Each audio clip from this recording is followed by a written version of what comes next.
Hello everyone, I Deepak Chaudhary welcomes you again to my YouTube channel. आज हम लोग aldol reaction को देखेंगे। One of the famous reaction aldol reaction क्या होता है। प्रीवियस लेक्चर में हमने कैनिजरोज रिएक्शन को समझा था कि कैनिजरोज रिएक्शन क्या होती है, जहां आपने देखा था वो एल्डिहाइड के मॉलिक्यूल जिनके पास अल्फा हाइड्रोजन नहीं है वो क्या दिखाते हैं, वो आपको कैनिजरोज रिएक्शन शो करते हैं। और अब जिन एल्डिहाइड साथ ही साथ कीटोन की भी बात होती है एल्डोल में, तो जिन एल्डिहाइड और कीटोन जिनके पास अल्फा हाइड्रोजन होंगे तो वो क्या शो करेंगे, वो एल्डोल रिएक्शन को शो करेंगे। तो कैनिजरोज रिएक्शन में क्या होता है, वो एल्डिहाइड जिनके पास अल्फा हाइड्रोजन नहीं होते वो कैनिजरोज रिएक्शन को शो करते हैं, और जिन एल्डिहाइड के पास अल्फा हाइड्रोजन होता है वो क्या शो करते हैं, आपकी एल्डोल रिएक्शन को शो करते हैं। चलो इसे देखते हैं इसमें क्या होता है। तो दिस रिएक्शन एल्डोल रिएक्शन में सबसे पहले हम क्या कहेंगे, this reaction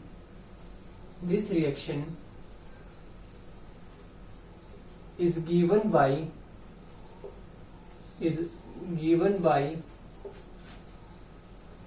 aldehydes and ketones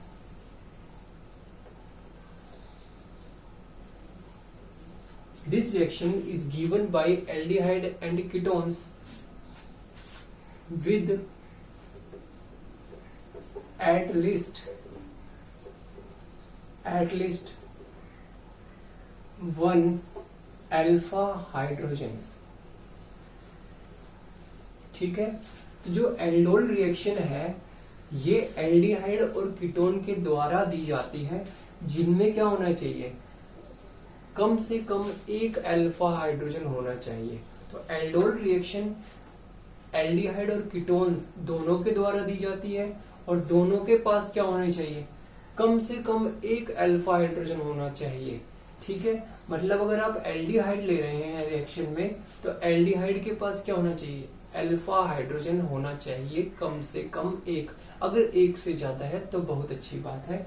इसी तरीके से अगर कीटोन है उसके पास भी क्या होना चाहिए, एक अल्फा हाइड्रोजन होना चाहिए, तो ही एल्डोल रिएक्शन परफॉर्म होगी। फॉर एग्जांपल जैसे कि मैंने आपको कैनिजरोज रिएक्शन में दिखाया था कि जो एसिटल्डिहाइड है, मतलब इथेनॉल जो है, उसके पास 3 अल्फा हाइड्रोजन होते हैं। फॉर एग्जांपल अगर मैं आपके सामने ये एसिटल्डिहाइड बना दूं, ये मेरा एसिटल्डिहाइड का ओपन स्ट्रक्चर है। ठीक है, ये मेरा एसिटल्डिहाइड का ओपन स्ट्रक्चर। तो मुझको ये पता है ये कार्बोनिल ग्रुप होता है। कार्बोनिल ग्रुप में जो कार्बोनिल कार्बन है, इससे नेक्स्ट कार्बन क्या होता है, अल्फा कार्बन, और इससे जुड़े हुए जो होते हैं ये क्या होते हैं, हमारे अल्फा हाइड्रोजन। तो एसिटल्डिहाइड है, ये इथेनॉल है, ये हमारे पास क्या था, इथेनॉल था। इथेनॉल में तो मेरे को पता है कि कितने मेरे पास अल्फा हाइड्रोजन, 3 है, और हमें क्या चाहिए, एक ही अल्फा हाइड्रोजन चाहिए एल्डोल रिएक्शन के लिए, सिर्फ एक ही अल्फा हाइड्रोजन हो। ठीक है, तो एसिटल्डिहाइड ये रिएक्शन शो करेगा क्या, फॉर्मल्डिहाइड और बेंजल्डिहाइड ये रिएक्शन शो करेगा। आंसर होगा नो, क्योंकि उनके पास अल्फा हाइड्रोजन नहीं होते। जब नहीं होते तो वो क्या शो करते हैं, वो कैनिजरोज रिएक्शन शो करते हैं। तो मुझको ये बात समझ आ गई, एल्डोल रिएक्शन वो एल्डिहाइड और कीटोन से शो करते हैं जिनके पास क्या हो, कम से कम एक अल्फा हाइड्रोजन हो। एग्जाम्पल अगर आप लिखना चाहें, एग्जाम्पल क्या रहेगा, आप कहेंगे इथेनॉल।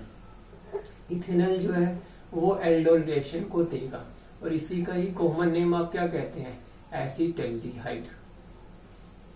इसी का ही कॉमन नेम क्या होता है, एसिटल्डिहाइड। तो होपफुली ये बात आपको समझ आ गई होगी। अब देखिए दूसरी बात क्या है, दूसरी बात ये है कि होता क्या है इस रिएक्शन में। इस रिएक्शन में क्या होता है, when aldehyde and ketone with at least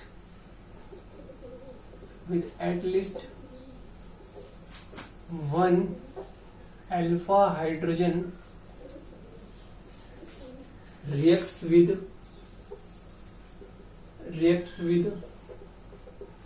dilute sodium hydroxide और dilute barium hydroxide, it will give beta hydroxy aldehyde, जिसको हम एल्डोल भी कहते हैं, एंड बीटा हाइड्रोक्सी कीटोन, जिसको हम कीटोल भी कहते हैं, रिस्पेक्टिवली। तो इससे मैं आपको क्या समझाना चाह रहा हूं इस स्टेटमेंट से, कि अगर मैंने एक ऐसा एल्डिहाइड मॉलिक्यूल लिया जिसके पास कम से कम एक अल्फा हाइड्रोजन है, और जब मैं उसकी रिएक्शन करता हूं डाइल्यूट सोडियम हाइड्रोक्साइड या डाइल्यूट बेरियम हाइड्रोक्साइड, किसी एक के साथ रिएक्शन करता हूं, तो अगर मैंने एल्डिहाइड लिया तो मुझे क्या मिलेगा, बीटा हाइड्रोक्सी एल्डिहाइड, जिसको मैं क्या कहता हूं, एल्डोल। अगर मैंने कीटोन लिया है, ऐसा कीटोन जिसके पास क्या है, कम से कम एक अल्फा हाइड्रोजन है, तो क्या फॉर्म होगा, बीटा हाइड्रोक्सी कीटोन, जिसको हम कीटोल भी कहते हैं। तो मैं ये कहना चाह रहा हूं, मान लीजिए अगर आपने एल्डिहाइड लिया है, ऐसा एल्डिहाइड जिसके पास क्या है, कम से कम एक अल्फा हाइड्रोजन हो, जब मैं उसकी रिएक्शन किसके साथ करता हूं, डाइल्यूट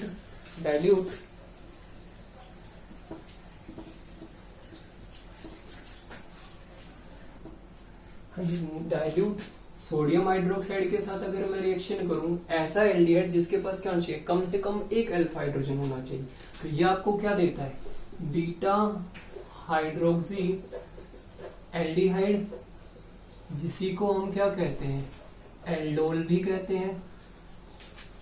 मान लीजिए अगर आपने कीटोन लिया होता और आपने सेम रिएक्शन करा दी, डाइल्यूट NaOH कह सकते हैं या बेरियम हाइड्रोक्साइड, कोई भी ले सकते हैं आप, तो आपका प्रोडक्ट क्या बनेगा, बीटा हाइड्रोक्सी कीटोन, जिसको हम क्या कहते हैं, कीटोल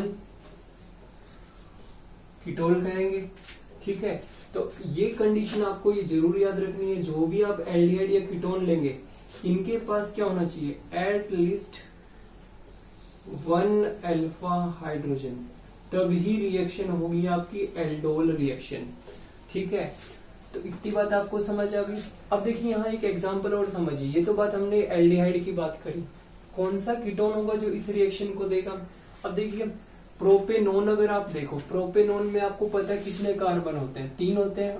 प्रोपेनोन में कितने कार्बन होंगे, प्रोपेनोन में आपको पता है कि 3 कार्बन है, तो मैंने 3 कार्बन बना दिए, यही होगा मेरे पास कि मैंने 3 कार्बन बना दिए। प्रोपेनोन में अगर आप देखो 3 कार्बन होंगे, तो इसी को ही मैं कैसे लिख सकता हूँ, अगर मैं इसी स्ट्रक्चर को लिखना चाहूँ, प्रोपेनोन का मेरा स्ट्रक्चर है, तो 3 कार्बन होंगे, तो 3 कार्बन मैंने बना दिए।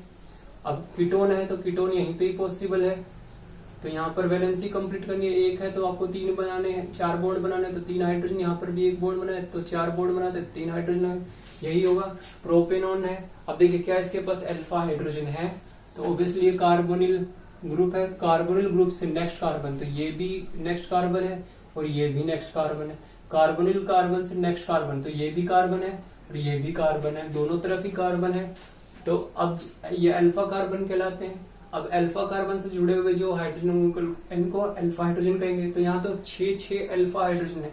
तो जो प्रोपेनोन है,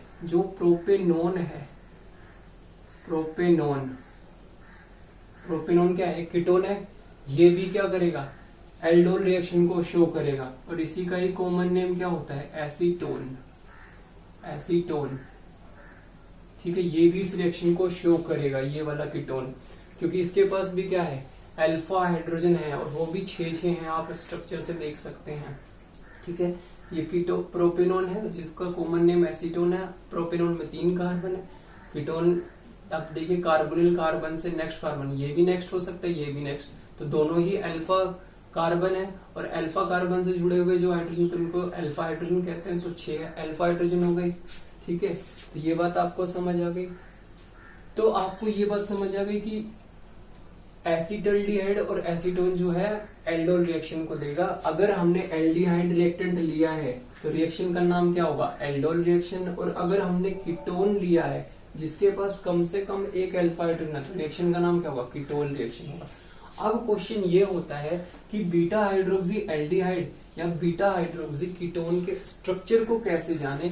अगर हमने रिएक्टेंट मान लीजिए हमने आपको एसिटाल्डिहाइड दे दिया, तो एसिटाल्डिहाइड का आप स्ट्रक्चर इजीली बना दोगे, CH3 CHO यही बनाओगे। अब जब आपने इसकी रिएक्शन करी डाइल्यूट NaOH के साथ, तो आपको क्या बनाना है, एल्डोल बनेगा, क्योंकि आपने एल्डिहाइड लिया है। एल्डोल मतलब आपका हो गया बीटा हाइड्रोक्सी एल्डिहाइड। अब इसका स्ट्रक्चर कैसे आपको पहचानना है, इसको अभी हम देखते हैं कि कैसे हमें करना है इसका स्ट्रक्चर एल्डोल का। हाँ जी, तो चलो अब देखते हैं कि किस तरीके से हम बीटा हाइड्रोक्सी एल्डिहाइड मतलब एल्डोल का स्ट्रक्चर देखेंगे। तो देखिए एल्डोल रिएक्शन में होता क्या है, हमको ये बात पता है कि हमारे पास दो मॉलिक्यूल हमको लेने हैं, दो मॉलिक्यूल ऐसे एल्डिहाइड के जिसके पास क्या हो, कम से कम एक अल्फा हाइड्रोजन हो। ठीक है, तो मैंने मान लीजिए एसिटाल्डिहाइड ले लिया है। एसिटाल्डिहाइड जो है हमको पता है एसिटाल्डिहाइड में हमारे पास क्या है, तीन अल्फा हाइड्रोजन है। ठीक है, तभी तो ये एल्डोल रिएक्शन दे रहा है। और जब मैं इसकी रिएक्शन कराऊंगा डाइल्यूट NaOH के साथ, तो मुझे क्या मिलेगा, बीटा हाइड्रोक्सी एल्डिहाइड मिलेगा, जिसको मैंने क्या कहा है, जिसको मैंने एल्डोल भी कहा है।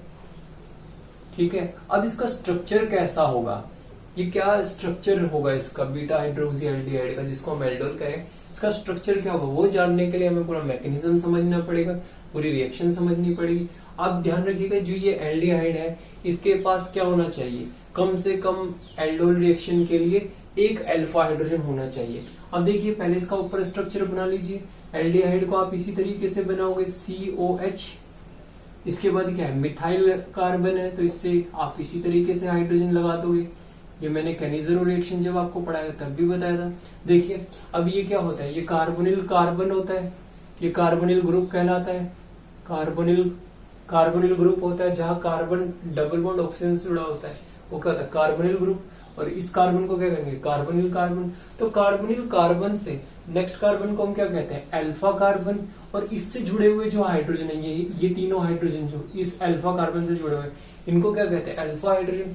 तो एल्डोल रिएक्शन के लिए क्या होना चाहिए, एल्डिहाइड के पास या कीटोन के पास कम से कम एक अल्फा हाइड्रोजन होना चाहिए। और एसिटाल्डिहाइड जिसको हम इथेनॉल भी कह रहे हैं उसके पास तो तीन अल्फा हाइड्रोजन है, तो ये तो एल्डोल रिएक्शन इजीली देगा। अब क्वेश्चन ये था कि बीटा हाइड्रोक्सी एल्डिहाइड या एल्डोल का स्ट्रक्चर कैसा होगा।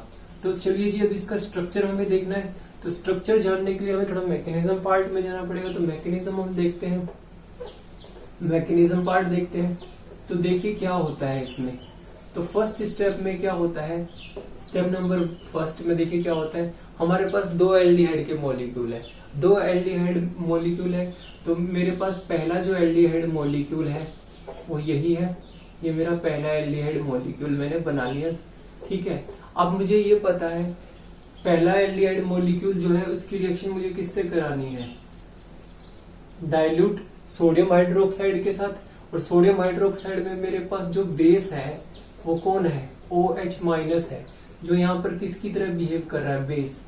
और बेस का काम क्या होता है, एसिडिक या अल्फा हाइड्रोजन को मतलब निकाल लेना किसी कंपाउंड में से। तो अगर यहाँ पर हमको पता है 3 अल्फा हाइड्रोजन है, तो 3 अल्फा हाइड्रोजन है तो मैं इस तरीके से भी लिख सकता हूँ इसको, मेरे पास 3 अल्फा हाइड्रोजन है। तो जो ये बेस है जो मैंने डाला है डाइल्यूट सोडियम हाइड्रोक्साइड, इसमें जो बेस है OH माइनस, ये क्या करेगा, जो अल्फा हाइड्रोजन है, जो आपको 3 अल्फा हाइड्रोजन नजर आ रहे हैं, उनमें से किसी एक अल्फा हाइड्रोजन को क्या कर लेगा, अब्स्ट्रैक्ट कर लेगा।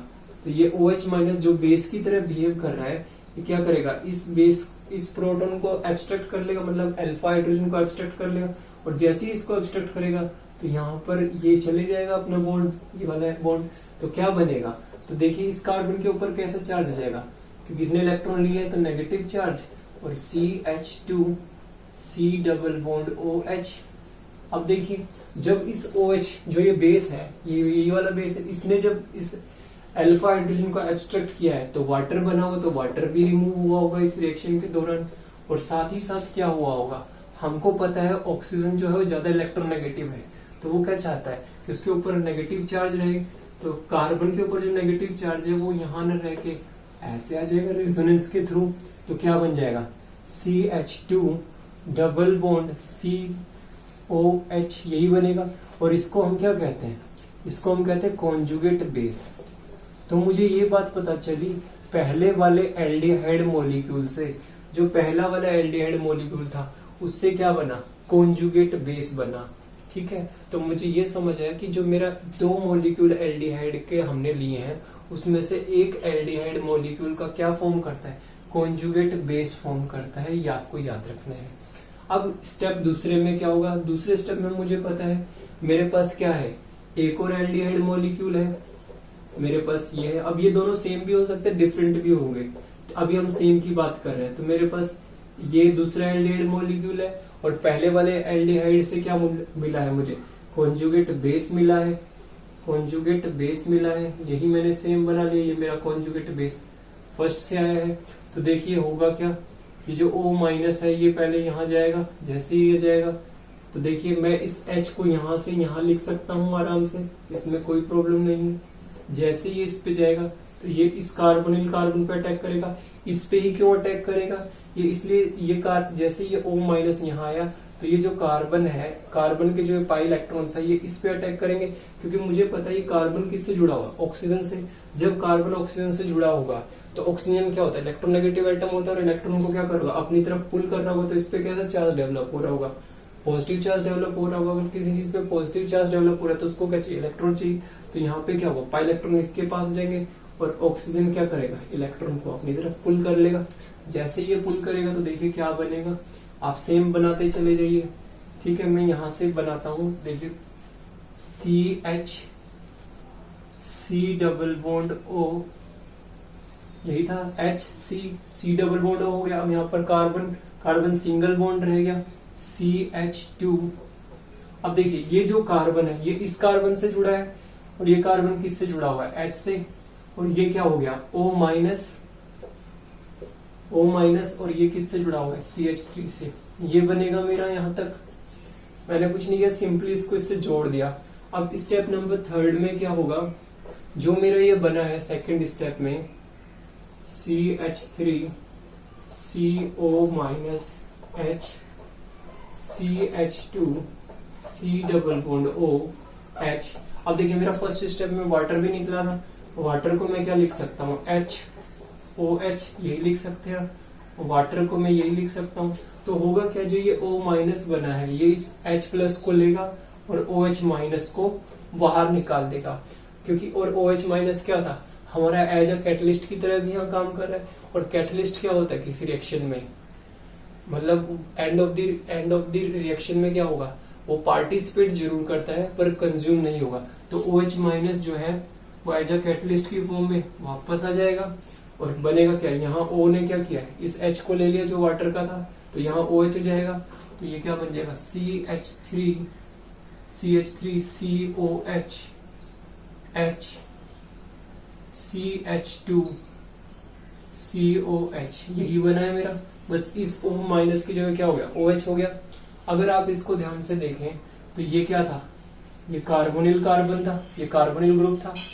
कार्बोनिल कार्बन से नेक्स्ट कार्बन अल्फा कार्बन, उससे next carbon beta carbon, carbonyl carbon से next carbon alpha carbon, alpha carbon से नेक्स्ट कार्बन बीटा कार्बन, और बीटा कार्बन से देखिए आपको कौन सा ग्रुप जुड़ा है, हाइड्रोक्सी। तो इसी को ही आपने क्या कहा था, बीटा हाइड्रोक्सी एल्डिहाइड, जिसका ही दूसरा नाम क्या है, एल्डोल।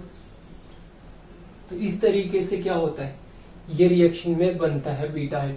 अब बात यह आएगी कि क्या आपको स्ट्रक्चर जानने के लिए पूरा मैकेनिज्म करना पड़ेगा, तो मैं शॉर्ट ट्रिक लेके आया हूं कि आप इसको कैसे डायरेक्ट बनाएंगे। देखिए आपके पास 2 एल्डिहाइड मॉलिक्यूल थे, तो मैंने ये बना दिया पहला वाला एल्डिहाइड मॉलिक्यूल, और ये मैंने क्या किया, दूसरा वाला एल्डिहाइड मॉलिक्यूल है।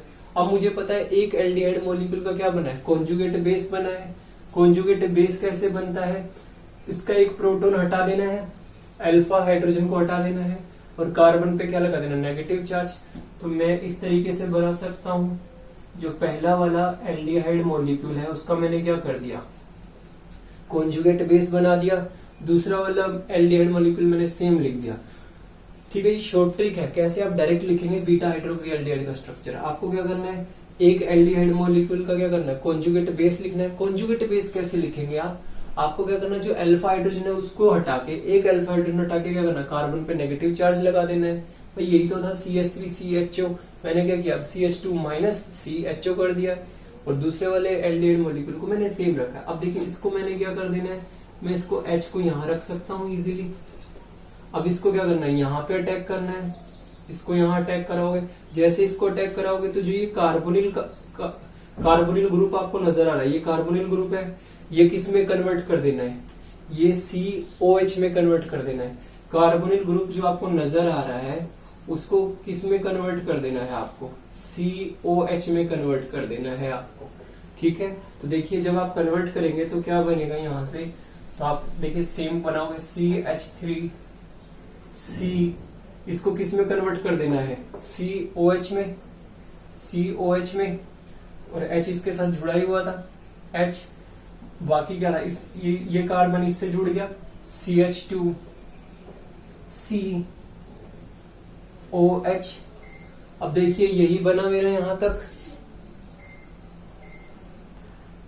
हाँ जी, तो देखिए ये आपका कार्बोनिल कार्बन बन गया, C डबल बॉन्ड O, इससे नेक्स्ट कार्बोनिल कार्बन से नेक्स्ट कार्बन अल्फा कार्बन, उससे नेक्स्ट कार्बन क्या बना, बीटा कार्बन। तो बीटा पे क्या है, हाइड्रोक्सी ग्रुप है, तो क्या बन गया, बीटा हाइड्रोक्सी, और CHO था तो एल्डिहाइड, जिसको हमने क्या कहा था, एल्डिहाइड। तो इस तरीके से आपको क्या करना है, आप डायरेक्ट भी बना सकते हैं। सिर्फ क्या करना है, एक एल्डिहाइड का कॉन्जुगेट बेस लिखना है, दूसरे वाले एल्डिहाइड के कार्बोनिल ग्रुप को किस में चेंज कर देना है, COH में कन्वर्ट कर देना है, और दोनों को मर्ज कर देना है। इस तरीके से आप क्या कर सकते हैं, ये बाय प्रैक्टिस आपको आएगा, आप प्रैक्टिस करते रहेंगे, कुछ मैं भी आपको प्रैक्टिस करा देता हूं, तो आप किसी भी उसका बना सकते हैं बीटा हाइड्रोक्सी एल्डिहाइड, मतलब एल्डोल का स्ट्रक्चर। उसी तरीके से हम कीटोल का भी देखेंगे कि कैसे बनाना है हमको। हाँ जी, तो देखते हैं अब डायरेक्ट कैसे हमको इस वाली रिएक्शन में बीटा हाइड्रोक्सी एल्डिहाइड का स्ट्रक्चर बनाना है। अब देखिए मैंने क्या कहा है, एक एल्डिहाइड मॉलिक्यूल का क्या करना है, कॉन्जुगेट बेस बनाना है। कॉन्जुगेट बेस कैसे बनाना है, एक अल्फा हाइड्रोजन को हटा के क्या करना है, कार्बन पे नेगेटिव चार्ज लगा देना है। तो देखिए आप कैसे बनाएंगे, आप यही लिखेंगे C double bond O H, CH3 की जगह क्या कर दोगे CH2, क्योंकि एक अल्फा हाइड्रोजन हटाओगे और उसकी जगह क्या लगा दोगे, नेगेटिव चार्ज लगा दोगे, वो क्या बन जाएगा, कॉन्जुगेट बेस बन गया। और दूसरे वाले एल्डिहाइड मॉलिक्यूल को एज इट इज रख दीजिए आप, CH3 C double bond O। अब H यहाँ पे भी लगा सकते हैं, मैं यहाँ लगा देता हूँ। अब देखिए क्या करना है, सिर्फ आपको ये अटैक कराना है इस पे, और ये जब अटैक करेगा इस पे तो ये इससे जुड़ेगा, और ये जो C डबल बॉन्ड O है, जो कार्बोनिल ग्रुप है दूसरे वाले एल्डिहाइड मॉलिक्यूल का, वो किस में कन्वर्ट हो जाएगा, COH में। ठीक है, तो जो C डबल बॉन्ड O है दूसरे वाले मॉलिक्यूल का, C डबल बॉन्ड O है, वो किस में चेंज हो जाएगा, COH में हो जाएगा। ये बात आपको ध्यान रखनी है। तो जब आप करोगे तो देखना क्या बनेगा, यहाँ से CH3 C के साथ H जुड़ा हुआ है, और C डबल बॉन्ड O को किस में कन्वर्ट कर देना है, COH में। अब ये इससे जुड़ा है CH2, जब ये अटैक करोगे तो नेगेटिव चार्ज खत्म हो जाएगा, CH2 C double bond OH। तो इस तरीके से आप देखिए, अब ये कार्बोनिल ग्रुप है, कार्बोनिल ग्रुप से नेक्स्ट कार्बोनिल कार्बन से नेक्स्ट कार्बन अल्फा कार्बन, उससे next carbon beta carbon, beta carbon पे क्या है, हाइड्रोक्सी ग्रुप, और इसी को ही हमने क्या कहा था, beta hydroxy aldehyde, beta hydroxy aldehyde, जिसको हमने क्या कहा है, एल्डोल, एल्डोल। ठीक है जी, तो इस तरीके से आपको क्या करना, आप डायरेक्ट मेथड से किसी रिएक्शन का आराम से बीटा हाइड्रोक्सी एल्डिहाइड प्रोडक्ट बना सकते हैं। ठीक है, तो बाई प्रैक्टिस आपको करनी है, अलग अलग एल्डिहाइड लेने हैं जिनके पास अल्फा हाइड्रोजन हो। ये बात आप ध्यान रखेंगे कि अल्फा हाइड्रोजन जरूर होना चाहिए। तो अब इस रिएक्शन को कंप्लीट पढ़ते हैं आगे। तो ये बात हमको समझ आ गई, तो हम यहाँ पे अब इसका स्ट्रक्चर बना सकते हैं। मैं इसका स्ट्रक्चर यहाँ ड्रॉ कर लेता हूँ, इस तरीके से हमको बनाना है। डायरेक्ट बना दूंगा हम यहाँ पर, जैसे अभी मैंने आपको बना के दिखाया। बाई प्रैक्टिस आपको करना है ये, ठीक है। आपको मैकेनिज्म भी मैंने बताया कि किस तरीके से करना है, वाई मैकेनिज्म भी आपको आना चाहिए, ठीक है, कि मैकेनिज्म से कैसे करना है, बट मैकेनिज्म में काफी टाइम लगता है, तो आपके पास इतना टाइम नहीं होगा, तो आपको डायरेक्ट करना आना चाहिए। तो देखिए अब क्या है, मैं इसका बीटा एल्डोल प्रोडक्ट बना लें, जब इसकी रिएक्शन करेंगे तो यही बनेगा, CH3 COH H CH2 C double bond O, यही बना, जिसको हमने क्या कहा था, बीटा हाइड्रोक्सी एल्डिहाइड, एल्डिहाइड, जिसको ही हम क्या कह रहे थे, एल्डोल। अब अगर मान लीजिए इस एल्डोल को मैं क्या करता हूँ, हीट करता हूँ, जब मैं क्या करता हूँ, इसको हीट करता हूँ, तो मेरे पास ये 2 हाइड्रोजन है, ठीक है, 2 अल्फा हाइड्रोजन है यहाँ पर, भाई कार्बोनिल कार्बन से नेक्स्ट कार्बन को अल्फा कार्बन कहते हैं, और इससे जुड़े हुए हाइड्रोजन क्या होते हैं, अल्फा। तो मैं इसको ऐसे लिख सकता हूँ, CH2 की जगह मैंने इस तरीके से लिख दिया। जब मैंने हीट किया तो मैंने देखा यहाँ से जो अल्फा हाइड्रोजन, ये कार्बोनिल कार्बन है, कार्बोनिल कार्बन से नेक्स्ट कार्बन अल्फा कार्बन, और इससे जुड़े हुए जो हाइड्रोजन है वो कितने हैं, 2 है, तो ये क्या है, अल्फा हाइड्रोजन। तो इनमें से एक जब हीट करते तो एक अल्फा हाइड्रोजन क्या होता है, निकल जाता है, और साथ ही साथ क्या निकलता है, OH निकलता है। तो यहाँ से H निकलता है, यहाँ से OH निकलता है, तो मतलब ओवरऑल क्या निकल गया, H और OH मिलके क्या बन गया, वाटर। तो देखिए क्या बन जाएगा, CH3 CH, अब यहाँ पर क्या आ गया, ये डबल बॉन्ड आ गया, OH तो निकल गया और यहाँ से H निकल गया, तो यहाँ पर क्या आ गया, डबल बॉन्ड CH COH, यही बना। इसी को मैं क्या लिख सकता हूँ, इसी को मैं इस तरीके से लिख सकता हूँ, CH3 CH double bond CH, यही बना। अब देखिए ये कार्बोनिल कार्बन था, कार्बोनिल कार्बन से नेक्स्ट कार्बन अल्फा कार्बन, और ये क्या है, बीटा कार्बन, कार्बोनिल कार्बन से नेक्स्ट कार्बन अल्फा कार्बन, उससे नेक्स्ट कार्बन बीटा कार्बन। अब देखिए अल्फा बीटा के बीच में क्या आ गया, डबल बॉन्ड आ गया। जहां डबल बॉन्ड या ट्रिपल बॉन्ड आ जाता तो हम उसको क्या कहते हैं, अनसैचुरेशन आ गया। तो हम यहाँ पर क्या कह सकते हैं इसको, alpha beta unsaturated, alpha beta unsaturated, जो भी है 4 कार्बन का बना है, आप क्या लिख सकते हो, butanal, alpha beta unsaturated butanal, या कंपाउंड बन गया ये एक तरीके से। तो इस पूरी रिएक्शन को ही, जो ही अब आपको पूरी रिएक्शन समझ आ रही है, यहां तक जो है ये आपकी एल्डोल रिएक्शन है। और जब आपने हीट भी कर दिया तो आपने क्या कहा है, एल्डोल कंडेंसेशन रिएक्शन, क्योंकि आपने एल्डोल को हीट किया तो एल्डोल कंडेंसेशन रिएक्शन। तो इसको हम क्या कहेंगे फिर, एल्डोल कंडेंसेशन रिएक्शन। अगर हीट करेंगे तो कंडेंसेशन होगा, अगर हम हीट नहीं करेंगे तो सिर्फ एल्डोल रिएक्शन रहेगा। तो आपको ये बात समझ आ गई कि बीटा हाइड्रोक्सी एल्डिहाइड किस तरीके से लिखना है। तो होपफुली आपको ये एल्डोल रिएक्शन यहाँ तक समझ आया होगा। अब हम कीटोन में भी क्या करना है, सिर्फ आपको इसी तरीके से कॉन्जुगेट बेस लेना है, कॉन्जुगेट बेस लेके दूसरे वाले कीटोन से रिएक्शन करा देना, सेम स्टेप ही रहेगा कीटोन के साथ। तो आपको होपफुली ये समझ आया होगा कि किस तरीके से हमें प्रोसीड करना है। ठीक है, अब मैं कुछ न्यूमेरिकल कराऊंगा आप पे कि किस तरीके से इसके न्यूमेरिकल को सोल्व करना है एल्डोल रिएक्शन के। ठीक है, इससे पहले एक क्रॉस एल्डोल रिएक्शन भी है, इसको भी डिस्कस करेंगे। क्रॉस एल्डोल रिएक्शन क्या होता है? हाँ जी, तो जो आपका क्रॉस एल्डोल रिएक्शन है उसके लिए मैं एक नया वीडियो बनाऊंगा कि क्रॉस एल्डोल रिएक्शन में कैसे करना है। एल्डोल रिएक्शन और एल्डोल कंडेंसेशन रिएक्शन आपको होपफुली समझ आ गई होगी। अगर आपको मेरा ये वीडियो अच्छा लगा है तो प्लीज आप लोग लाइक, शेयर एंड सब्सक्राइब करें। Thank you so much. Next lecture में हम क्रॉस एल्डोल रिएक्शन को पढ़ेंगे कि क्रॉस एल्डोल रिएक्शन को कैसे करते हैं, क्रॉस एल्डोल में क्या डिफरेंस होता है एल्डोल रिएक्शन से। Thank you so much.